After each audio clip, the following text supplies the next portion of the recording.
Iyon, aringat sinasabawan na ang magpapainit sa Tag-Ginaw.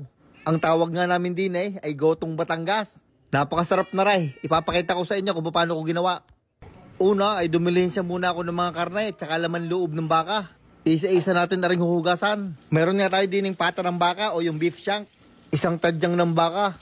Ang tuwalya ng tatay. Meron nga din mga litid ng baka. At ang huli ay aring bituka. Hinugasan ko lang sa asin at saka suka. Huwag nyo nang lalagyan ng sunrox at baka lalong pumuti. Labasin na ang tulyasay at atin na rin hihahalbaws. Isasalang ko lang din sa tulyasay aring mga karne at saka laman loob ng baka. Sabay ating tutubigan hanggang lumubog lang ang mga karne. At buburburan ng 864 maalat na asin. At kaunting pamintang buo. Tatakpan at pakukuloan lang natin na rin. Habang hinahalbos natin ang mga iyawn, magagayat muna ako ng mga panggisa.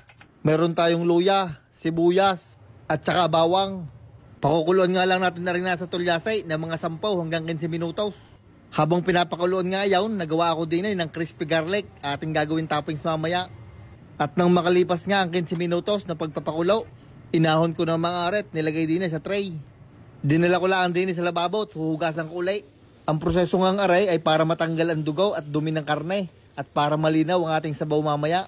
Ang sunod namang gagawin ay palalambutin din sa pressure cooker. Ipapatas lang natin ng mga aray din sa lalagyan. At maglalagay ng madaming sibuyas, luya gayang karamay, 4 na pirasong pinitpit na bawang, kapirasong tanglad, isang beef nor cube, kaunting patak ng patis, mga 55 pamintang buo, at 200 maalat na asin.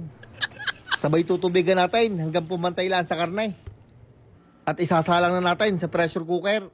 Isinalang ko nga ng 45 minutos o hanggang lumambot. At nung natapos na ay pinasingaw ko na ang pressure cooker. Ay wag nyo agad bubuksan at talagang kainain naman ang aabutin ninyo. Pasisingawin nyo muna at pag natapos ang singaw ay saka nyo bubuksan. Malambot na ang mga karne. Kaya pwede na tayong magisa. Gamit aring garlic oil, nilagyan ko ng aswete. Ating papupulahin para itsura talagang goto. Sabay aahunin at hindi kasama yan. Una ko nang gigisahin ay aring mga bawang. At kasunod na niyan ang luya. Ginisa ko lang ng saglit at ilalagay na din natin ang sibuyas. Hindi ko nga nilahat ang sibuyas at mamaya ko ilalagay ang iba pagkapatapos na. At pagka nagisa na ang mga gigisahin, atin ang ilalagay din ay ang karne at saka laman loob ng baka. At yung pinagkuluan ay isasalain ko lang at yun ang ating sabaw. Yung iba ang ginagamit ay hugas bigas. Ay nakakalimutan ko kaya tubig na laang. Titimplahan ko nga ulit aray ng 402 paminta. Kaunting patak ng patis. Isang North chicken cube. 3 siling haba o siling grain. At yung natirang sibuyas, inilagay ko na rin. Malambot na nga mga aray, gawa ng pinressure cooker na. Kaya madali na lang aray, huwag kayong mainit. Naglagay pa nga ako ng aswete para maganda ang kulay. At iyon, iintay na lang rin bumulak at pwede na. Ready na ang ating Gotong Batangas. Garni nga ang gutuhan doon sa amin. Pag umorder ka, isa kagagayatain at ilalagay din sa mangkok. Lalagyan niya ng iba't ibang klaseng laman loob at saka karne. Ang wala lang din ng masarap ay yung balat ng baka.